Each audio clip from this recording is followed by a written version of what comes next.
장 1절에서 8절까지의 말씀을 가지고 우리 잠시 은혜를 나누기를 원합니다. 빌립보서는 우리가 흔히 기쁨의 서신이라고 기쁨의 편지라고 그렇게 불리웁니다. 빌립보서 전체에서 제일 많이 나오는 단어가 바로 이 기쁨이기 때문에 그렇습니다.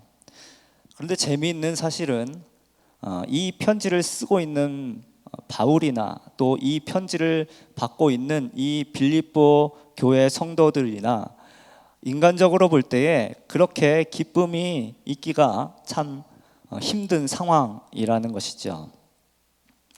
먼저 이 사도 바울의 상황을 한번 살펴보겠습니다. 바울이 지금 빌립보서를 어디에서 쓰고 있냐면 지금 감옥 안에서 쓰고 있습니다. 로마 감옥 안에서 쓰고 있죠. 그래서 빌립보서는 에베소서 또 골로새서와 함께 옥중서신이라고 불리우기도 합니다. 물론 바울 말고도 감옥 안에서 그렇게 편지를 쓰는 일들이 많이 있죠. 많은 사람들이 감옥에서 이렇게 편지를 씁니다. 그래서 감옥에서 쓴 편지들이 막 책으로 출간이 되기도 하고요. 그렇게 많은 사람들에게 감명을 주고 도전을 주는 일도 있습니다. 그래서 감옥이라는 이 고난을 잘 승화시키는 사람들에게는 이 감옥이라고 하는 이 고난 자체가 주는 어떤 유익이 분명히 있다는 것이죠. 그 감옥의 유익이 무엇입니까? 사박이 다 막혀 있기 때문에 자기 자신을 들여볼 수 있다라는 것이죠. 그래서 자신의 그 내면을 들여다보고 또 그 이전에 몰랐던 것들을 막 깨닫게 됩니다. 그리고 그러한 깨달음들을 이제 글로 막 남기죠. 그리고 그 글들이 이 감옥 밖에 있는 사람들에게 때로는 너무 상황이 답답해서 마치 감옥 안에 있는 것처럼, 감옥에 갇혀 있는 것처럼 그렇게 살고 있는 사람들에게 큰 위로와 용기를 주기도 합니다. 하지만 이 다른 사람들이 쓴 이런 옥중서신과 또 사도 바울이 쓴 이 옥중서신을 확실하게 구분지어 주는 것이 있는데요. 그것이 뭐냐면 바로 기쁨이라는 거예요. 이 사도 바울의 옥중서신은 기쁨으로 가득 차 있는 것을 보게 됩니다. 다른 사람들이 쓴 이 옥중서신은 인간에 대한 어떠한 통찰이 있고 고뇌와 번민이 있고 그로 인한 어떠한 깨달음 그런 것들이 있지만 바울에게 있는 그러한 현실과 환경을 초월하는 그러한 기쁨은 찾아볼 수가 없습니다. 그런데 지금 사도 바울에게는 도저히 기뻐할 수 없는 상황 중에서도 지금 기뻐하고 있다라는 것이죠. 그리고 이 기쁨을 지금 이 편지의 수신자인 이 빌립보 교회의 성도들과 함께 나누고 있는 것입니다. 또 우리 빌립보 교회의 성도들의 상황을 한번 살펴보겠습니다. 지금 빌립보 교회의 상황을 알 수 있는 힌트가 고린도서 8장에 있습니다. 우리 8장 1절에서 2절 말씀을 한번 읽어보기를 원하는데요. 우리 화면에 나올 수 있나요? 고린도서 8장 1절에서 2절까지의 말씀 우리 다 같이 한번 읽어보도록 하겠습니다. 시작. 형제들아, 하나님께서 마게도냐 교회들에게 주신 은혜를 너희 알리노니 환난의 많은 시련 가운데서 그들의 넘치는 기쁨과 극심한 가난이 그들의 풍성한 연보를 넘치도록 하게 하였느니라. 아멘. 여기 마게도냐 교회의 상황이 바로 빌립보 교회의 상황이라는 것입니다. 왜냐하면 마게도냐 지역 안에는 빌립보 교회가 포함되었기 때문이죠. 이 빌립보 교회는 지금 외부적으로 막 시련이 있고 가난의 어려움이 있습니다. 게다가 내부적으로는 이 분열의 어려움도 가지고 있어요. 그런데 놀랍게도 이 빌립보 교회의 특징도 기쁨이라는 거예요. 교회의 상황은 참 너무나도 안 좋은데 이 성도들에게는 기쁨이 막 있다라는 것입니다. 여기에도 그 어떤 비밀이 있는 것이 분명한 거예요. 자, 감옥에 있는 바울도 기뻐하고 지금 교회 안팎으로 어려움을 겪고 있는 이 빌립보 교회 교인들도 기뻐합니다. 그래서 이 빌립보서를 기쁨의 서신, 기쁨의 편지 이렇게 부르고 있는 것이죠. 그렇다면 이 기쁨은 어디에서 오는 것입니까? 우리 5절 말씀을 한번 읽어보기를 원합니다. 우리 본문 5절 말씀 다 같이 한번 읽어보겠습니다. 시작. 너희가 첫날부터 이제까지 복음을 위한 일에 참여하고 있기 때문이라. 아멘. 자, 바울이 빌립보 교회를 생각만 해도 감사하고 기쁨으로 간구하는 그런 직접적인 이유는 그들이 첫날부터 복음을 위한 일에 참여하고 있기 때문이라고 말씀하고 있어요. 바로 복음의 교제에서 오는 기쁨이라는 것이죠. 여기서 우리가 읽었던 이 개역 개정에서는 복음을 위한 일에 참여하였다 이렇게 말하고 있지만 개역 한글에서는 복음의 교제를 하였다고 이렇게 번역을 하였습니다. 영어 성경에서는 또 파트너십이라는 그런 단어를 사용하기도 하였고요. 또 어떤 영어 번역본에는 펠로우십이라는 표현을 사용하기도 하였습니다. 즉, 이 빌립보 교회는 처음부터 지금까지 복음을 전하는 일에 동참하였고 그러한 식으로 서로 교제하였다라는 것입니다. 즉, 복음 안에서 교제를 하고 있는데 그것이 기쁨의 원천이었다라고 하는 거예요. 그러면 그들이 첫날부터 바울이 복음을 전하는 일에 참여하였던 그 내용들이 무엇이었는가? 빌립보서 4장 15절에서 19절까지의 말씀을 보면요, 이렇게 나와 있습니다. 제가 한번 읽어보도록 하겠습니다. 빌립보서 4장 15절에서 19절 말씀에 이렇게 나와 있습니다. 빌립보 사람들아, 너희도 알거니와 복음의 시초에 내가 마게도냐를 떠날 때에 주고받는 내 일에 참여한 교회가 너희 외에 아무도 없었느니라. 데살로니가에 있을 때에도 너희가 한 번뿐 아니라 두 번이나 나의 쓸 것을 보내었도다. 내가 선물을 구함이 아니요 오직 너희에게 유익하도록 풍성한 열매를 구함이라. 내게는 모든 것이 있고 또 풍부한지라. 에바브로디도 편에 너희가 준 것을 받음으로 내가 풍족하니 이는 받으실 만한 향기로운 제물이요 하나님을 기쁘시게 한 것이라. 나의 하나님이 그리스도 예수 안에서 영광 가운데 그 풍성한 대로 너희 모든 쓸 것을 채우시리라. 자, 이 말씀에 보면 이 마게도냐 지역에서 오직 빌립보 교회만이 바울이 복음 전하는 일에 함께 참여했다고 말하고 있어요. 그리고 그곳을 떠나서 데살로니가 지역에 있을 때에도 그 빌립보 교회는 여러 번 바울을 위해서 헌금했다고 말씀하고 있습니다.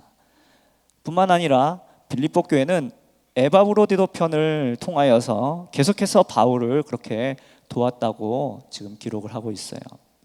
그로 인해서 바울이 풍족했다고 말씀하고 있습니다. 바울은 빌립보 교회 성도들이 이런 복음에 동참한 일로 인해서, 즉 복음 안에서 교제한 일로 인해서 하나님께 감사하고 있는 것입니다. 그러므로 우리가 기쁨을 회복하기 위해서는 이 복음의 교제를 회복해야 한다라는 거예요.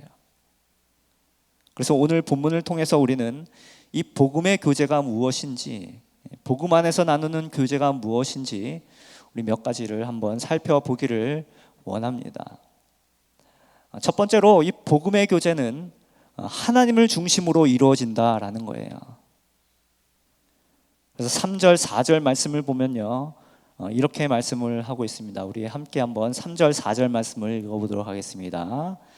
시작. 내가 너희를 생각할 때마다 나의 하나님께 감사하며 간구할 때마다 너희 무리를 위하여 기쁨으로 항상 간구함은.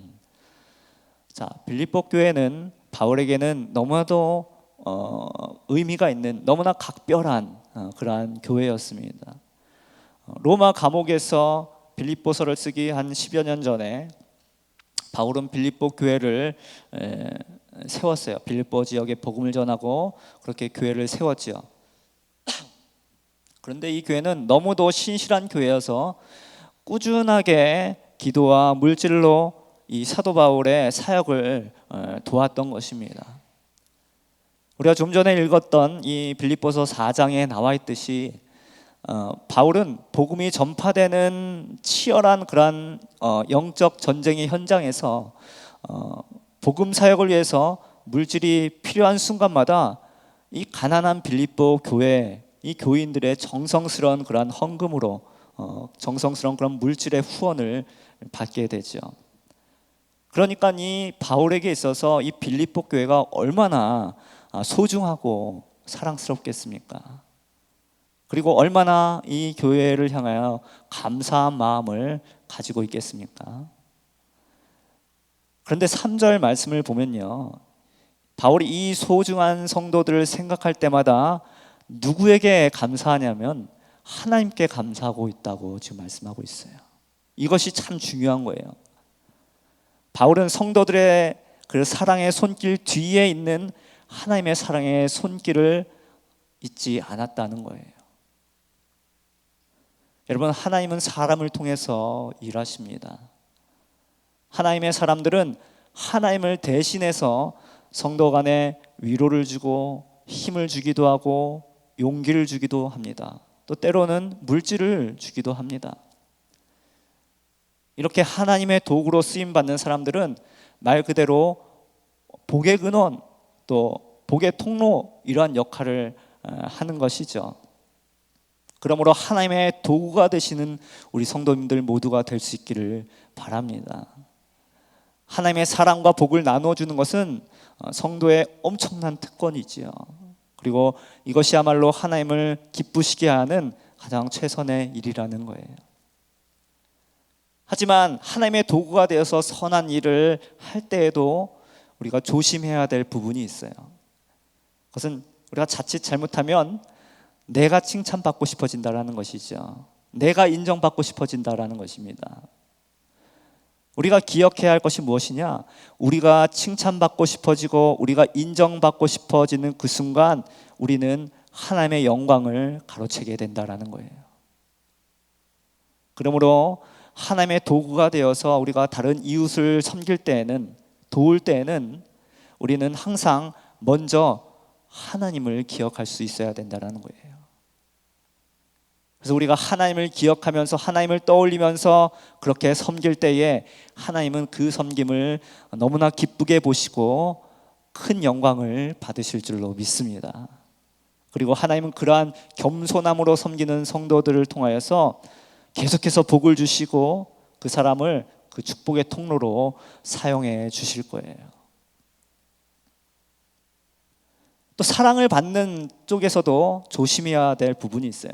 이 사랑을 섬김을 받고 도움을 받고 사랑을 받는 사람들도 조심해야 될 것이 있습니다. 하나님은 하나님의 사람을 통하여서 당신의 사람을 통하여서 사랑을 표현하시죠. 그러다 보니까 우리 눈에 보여지는 것은 하나님의 사랑을 전하는 사람일 때가 많다라는 거예요. 그 사람.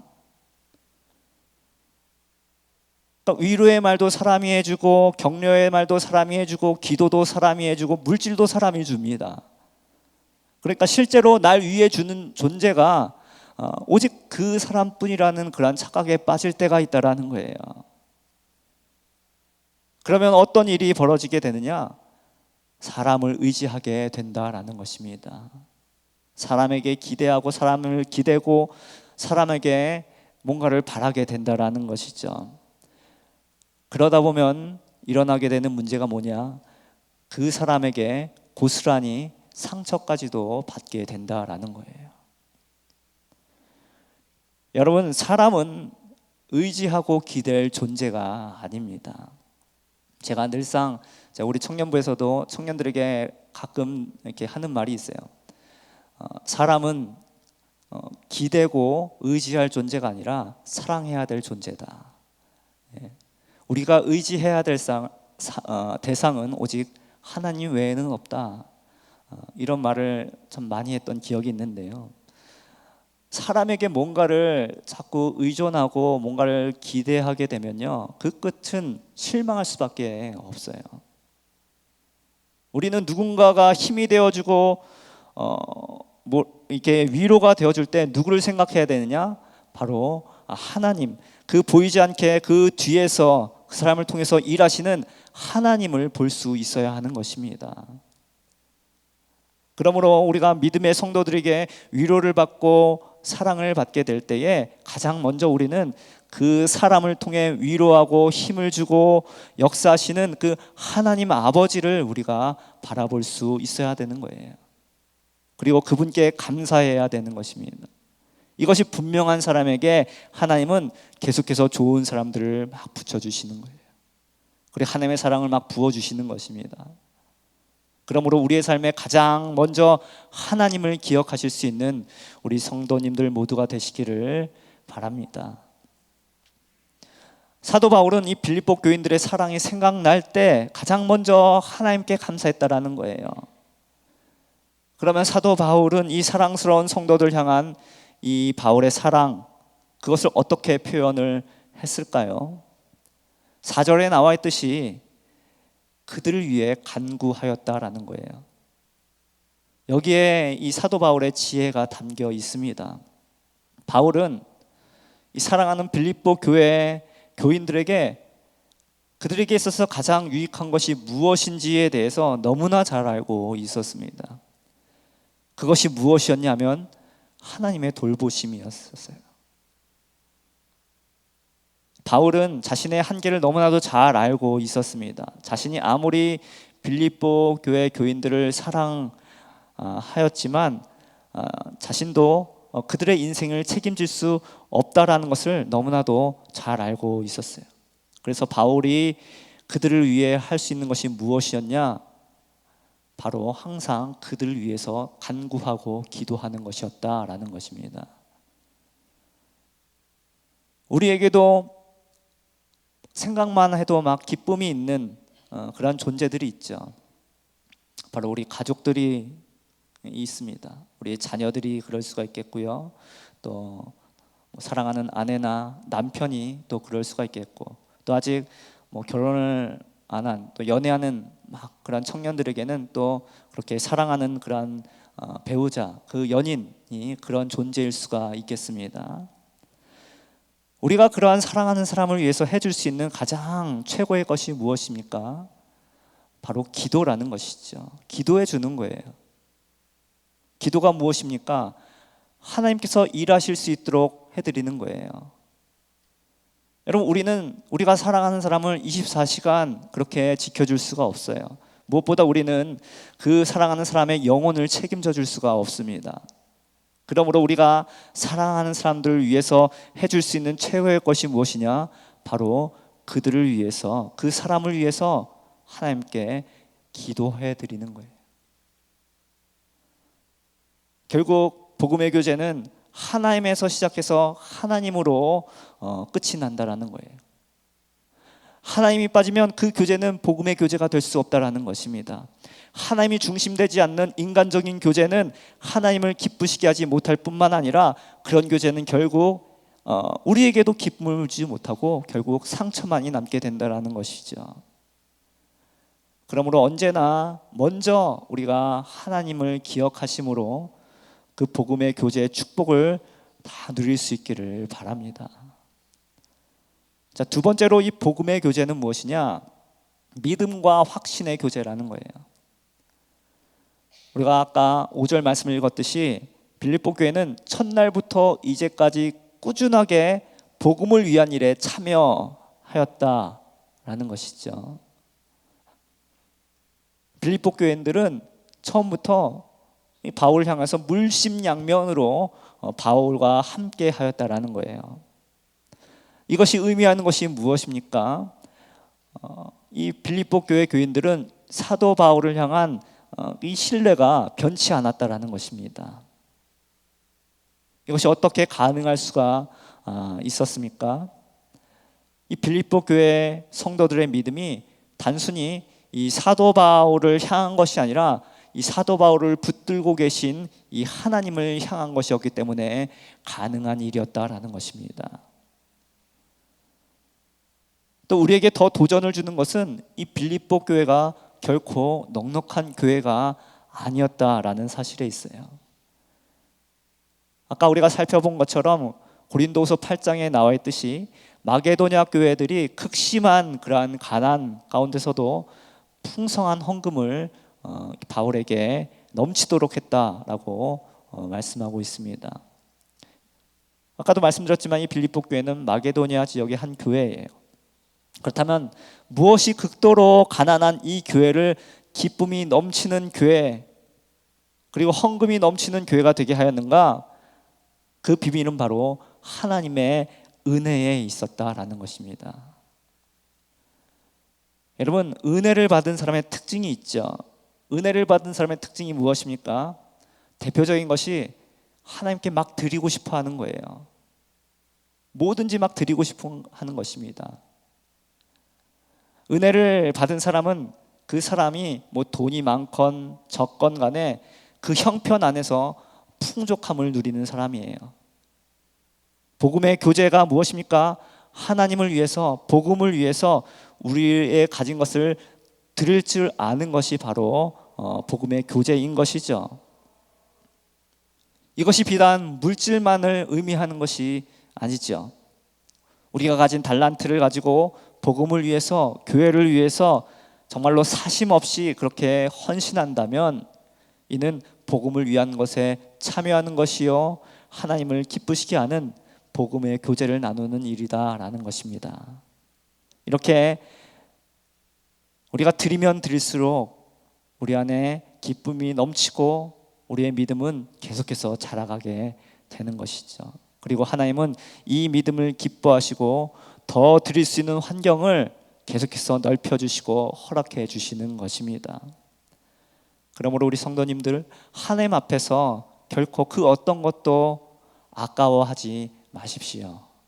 하나님 앞에 드릴 때에 기쁨으로 드릴 수 있는 우리 성도님들 모두가 될 수 있기를 바랍니다. 계속해서 6절 말씀을 보면요, 이렇게 말씀하고 있어요. 우리 6절 말씀 한번 다 같이 읽어보도록 하겠습니다. 너희 안에서 착한 일을 시작하신 이가 그리스도 예수의 날까지 이루실 줄을 우리는 확신하노라. 아멘. 자, 이 구절을 통해서, 이 말씀을 통해서 우리가 알 수 있는 것이 무엇이냐? 빌립보 교회 교인들도 완전하지 못했다라는 것입니다. 그들 안에도 연약함이 있었다라는 거예요. 그러나 바울이 바라본 것이 무엇인가? 그 연약함들 속에서 발견되는 작은 믿음들이라는 거예요. 너에게 귀한 믿음을 주신 하나님께서 그 믿음을 끝까지 이루어 가실 것이다 라는 기대와 소망이라는 것입니다. 어떻게 보면요, 교회들이 교회 안에서 많은 시험에 드는 케이스들이 있죠. 시험에 드는 이유가 바울이 가졌던 이 확신을 갖지 못했기 때문이라고 볼 수가 있습니다. 그리스도의 몸된 교회 안에도 연약한 모습들이 있다라는 거예요. 정말 믿음이 좋아 보이는 분인데 그분 안에 우리가 알지 못했던 어떤 연약한 모습이 있는 것이죠.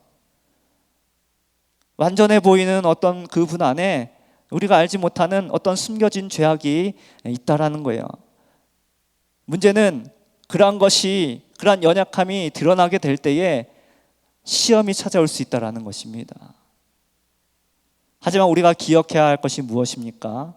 이렇게 거룩한 듯하나 죄된 모습이 있고 완전한 듯해 보이지만 이러한 부족함이 있는 것이 바로 이 땅에 있는 모든 교회의 모습이며 바로 저와 여러분의 모습이라는 것입니다. 이 연약함에 집중하면 우리는 시험에 들 수밖에 없는 거예요. 믿음이 흔들릴 수밖에 없는 것입니다. 그러나 여러분, 성숙한 성도들의 모습은 무엇입니까? 다른 성도의 연약함을 보거나 그런 것들을 들었을 때 그다지 놀라지 않는 거예요. 크게 반응하지 않는 것입니다. 그냥 저분에게도 저러한 모습이 있었구나. 내가 저분을 위해서 기도해 드려야겠다. 그렇게 하면서 담담히 그냥 그러한 그분의 모습을 받아들이는 것이죠. 그러면서 동시에 그분 안에 있는 정말 착한 일, 즉 믿음의 모습을 우리가 끄집어내야 된다는 거예요. 발견할 수 있어야 된다는 것입니다. 사랑하는 여러분, 우리 안에 착한 일을 시작하신 하나님께서 우리를 끝까지 인도해 주실 줄로 믿습니다. 이 믿음이 없으면요, 우리가 다른 사람을 볼 때, 우리 다른 성도들의 모습을 볼 때 자꾸 어떠한 연약한 모습만 보려고 한다는 거예요. 그리고 그런 모습을 포착했을 때 마음이 막 조급해집니다. 막 율법적인 막 기준을 막 갖다 대려고 합니다. 그리고 그런 것을 기준으로 하여서 막 사람을 막 몰아가기 시작합니다. 그 사람 막 힘들게 합니다. 그런데 하나님은 이러한 모습을, 교회 안에서 이러한 모습을 기뻐하시지 않는다라는 거예요. 지금은 부족한 모습이 있어도 그리스도 예수의 날까지는 분명하게 이루실 하나님을 믿고 맡기는 것이 바로 이 바울의 믿음이었다라는 거예요. 그래서 이 믿음, 우리 또한 이 믿음을 가지고 그리스도 예수의 날까지 우리가 서로를 세워주고 서로를 높여주고 서로를 향해서 기도할 수 있는 우리 성도님들 모두가 되시기를 바랍니다. 자, 세 번째로 복음의 교제는 무엇이냐? 복음을 위해 함께 수고한다라는 거예요. 복음의 교제는 우리가 서로가 복음을 위해서 함께 수고한다라는 것입니다. 우리 7절 말씀 한번 다 같이 한번 읽어보도록 하겠습니다. 시작. 내가 너희 무리를 위하여 이와 같이 생각하는 것이 마땅하니 이는 너희가 내 마음에 있음이며 나의 매임과 복음을 변명함과 확정함에 너희가 다 나와 함께 은혜에 참여한 자가 됨이라. 아멘. 자, 사도 바울은 빌립보 교회 교인들을 자신의 마음에 두고 있었어요. 그 이유가 무엇입니까? 빌립보 교회 교인들은 바울과 함께 복음을 위해 수고한 사람들이기 때문에 그렇습니다. 바울이 복음 때문에 감옥에 가게 되고 감옥에 갇히게 되고 또 복음을 변호하고 그것에 대해서 확정할 때에 바울의 편이 되어서 함께 고난을, 그 어려움을 겪었기 때문이에요. 그런데 바울은 이 고난을 겪는 것이 은혜에 참여하는 것이라고 지금 말씀하고 있습니다. 이것이 무슨 말이냐? 복음을 위해 어려움을 겪을 수 있는 것 자체가 사실은 하나님의 은혜라는 것입니다. 복음을 전하지 않는 교회는요, 사실 그다지 큰 어려움을 겪지를 않습니다. 왜냐하면 마귀가 별 신경을 쓰지 않아도 되기 때문에 그런 것이죠. 하지만 복음을 전하는 교회는 마귀의 주 공격 대상이 되는 거예요. 그래서 어떻게든 그 교회를 넘어뜨리려고, 복음을 전하지 못하게 하려고 계속해서 여러 루트를 통해서 그 교회를 막 공격합니다. 그래서 복음을 전하는 교회는 안팎으로 막 어려움이 있습니다. 그로 인해서 기도 제목, 여러 가지 막 기도 제목들이 있는 것입니다. 그런데 놀라운 사실은 하나님은 이 어려움마저 선으로 바꾸어 버리신다라는 거예요. 하나님은 교회가 겪는 어려움을 다 알고 계세요. 그래서 그 어려움을 통해서 결국에는 하나님은 그 교회를 깨끗하게 하시고 새롭게 하신다라는 것입니다. 그리고 더 많이 성숙시켜 주신다라는 거예요. 물론 그 과정 가운데에 아픔도 있겠죠. 아픔도 있습니다. 하지만 이 아픔을 통해서 우리는 그리스도의 몸된 그 하나님의 교회가 어떠한 교회인지 더 깊이 깨닫게 되고 더 깊이 배워가게 된다라는 것입니다. 자식을 키우는 부모로서 참 힘든 것이 있습니다. 그것이 뭐냐면 자녀가 아플 때이죠. 아이가 막 열이 나고 막 너무 힘들어하면요, 엄마 아빠도 막 같이 힘들어합니다. 그런데요, 정말 어르신들이 하신 말씀처럼 아프고 나면은 더 똘망똘망해지고 더 건강해지는 거예요. 교회도 그러한 것이 있죠. 교회도 그런 식으로 성장해 나가는 것입니다. 우리 하나님 아버지도 교회가 뭔가 아프고 교회가 힘들어하면요, 같이 함께 아파하시고 함께 힘들어하신다라는 거예요. 하지만 모든 것을 합력하여 선으로 만드시는 그 하나님은 그러한 아픔을 통해서도, 그 어려움을 통해서도 그 교회를 더 건강하고 아름답게 성숙시켜 가신다라는 것입니다.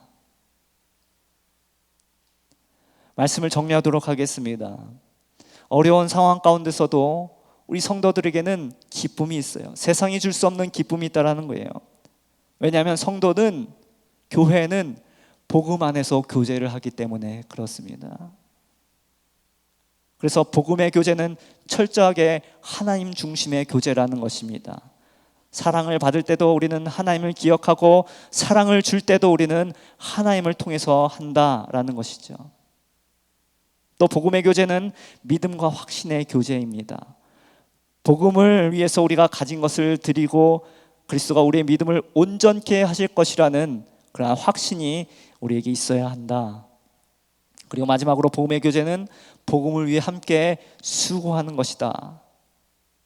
하나님은 교회의 어려움을 통해서 교회를 더 건강하고 아름답게 만들어 가신다라는 것입니다. 우리 하나님의 지팡이 교회도 이러한 복음의 교제가 풍성한 그런 교회가 되기를 바랍니다. 하나님의 중심의 교회, 말씀 중심의 교회, 믿음의 헌신이 흘러 넘치는 교회, 어려움 속에서도 그리스도 예수의 날까지 서로를 막 세워주고 서로를 위해서 함께 기도하고 그렇게 함께 교회를 아름답게 만들어가는 교회가 바로 우리 하나님의 지팡이 교회인 줄로 믿습니다. 그러므로 우리 끝까지 복음을 위해서 함께 수고하고 함께 전진함으로 하나님이 주시는 이 큰 기쁨을 우리가 함께 누릴 수 있는 우리 하나님의 지팡이 교회 모든 성도님들 되시기를 주님의 이름으로 간절히 축원합니다. 기도하도록 하겠습니다.